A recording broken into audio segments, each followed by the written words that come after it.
Transparency tool can be located in the toolbox, and it's in this icon here. Okay, so it's the last icon there, transparency. Now, what is the basic of transparency? If I have an object here which is filled with, say, green color, and then if I click on my transparency tool and I click and drag my slider up, it will then make a transparent fill. So the transparent is different from the gradient fill. This is not a gradient fill from green to white. It is actually a transparency. If I'm going to move this to my uh, image here, and you can see that it is really transparent and it's not gradient. Okay. So that's how you do it in a vector image like this. Now you can also do transparency in a photograph. So you click on the photograph and then you click on your interactive transparency tool, and then you click and drag up or down or wherever direction you want to go. And if you notice here, the transparency starts from there. Okay, that can be done in photographs too. I'm going to undo this. If you want to remove the transparency, you click on the object that the transparency was applied, and then click on this button here for clear transparency. Okay. Now what I'm going to do here, I've got two objects here, my photograph and this one, my a box.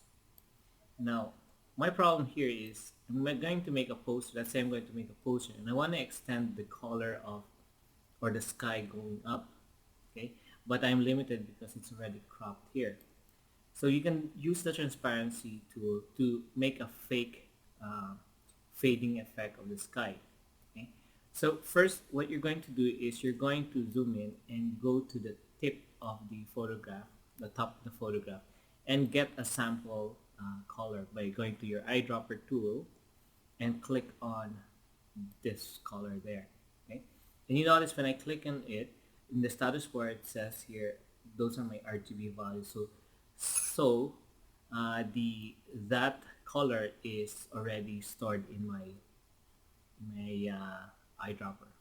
So what I'm going to do, I'm going to hold on shift and I'm going to fill this rectangular box that I just did.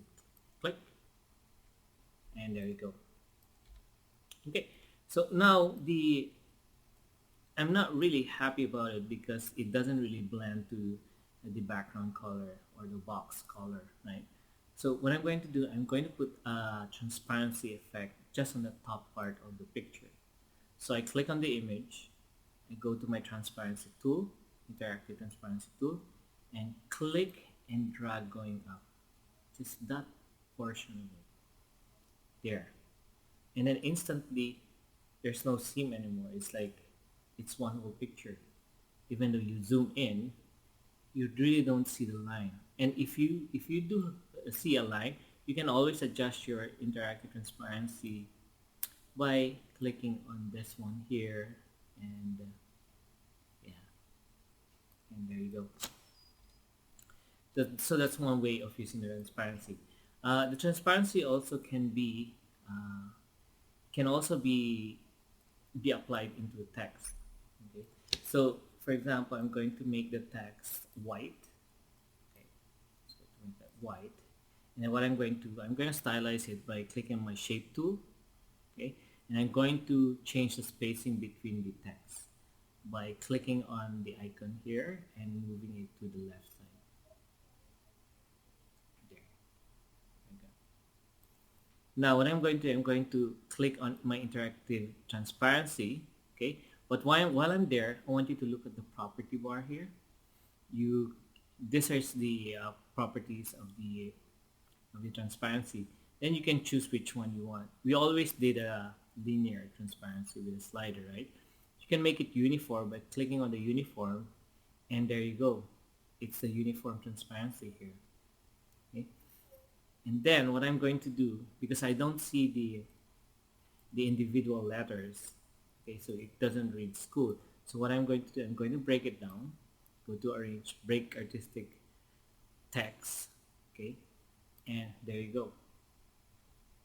So that each individual will have a a transparency, a different transparency because it overlaps.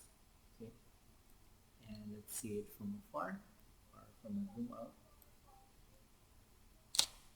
And there you go. Just see it.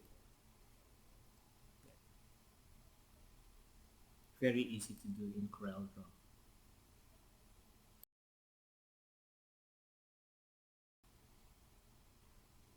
Okay, another great way to use the transparency tool is when you want to put a text on top of an image of a brochure or a poster.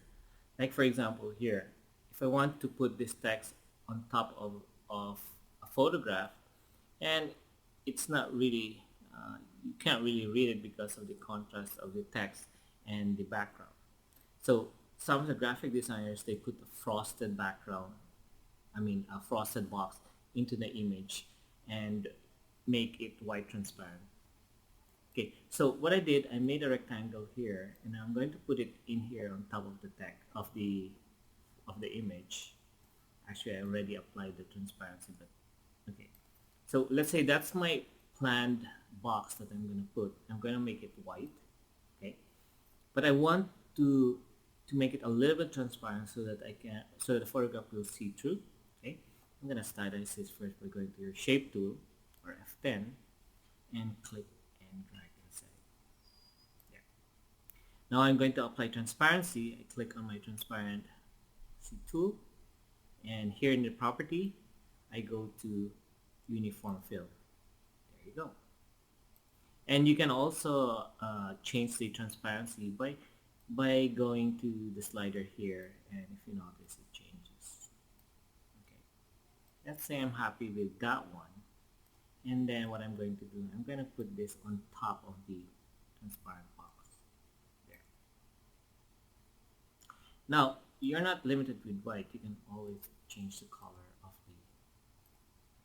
your of your box, but I rather stick to white. That's it.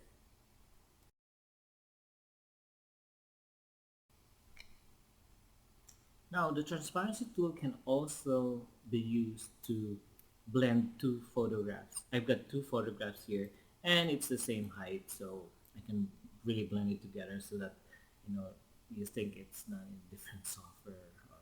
Okay, anyway, you click on the first object or the first photograph and overlap it to the, see it's overlap it to the second image. Right?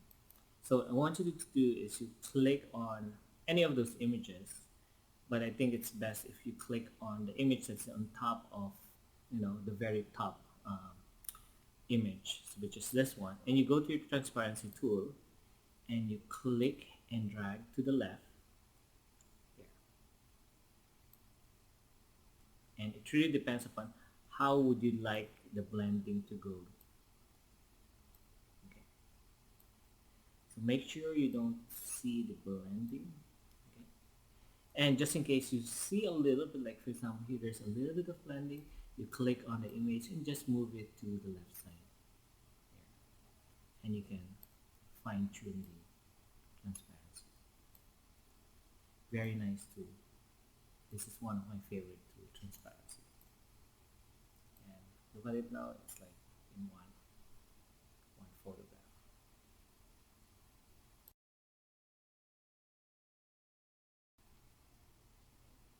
Now another use of the transparency tool is when you make a vector illustration to be more realistic. So like here, this one doesn't have the transparency, it's just pure color, and then the other one has transparency on top. Now how did I do this one? If you take a look at this one, I'll move it over here. See that? That's a transparency that was made on top of the image.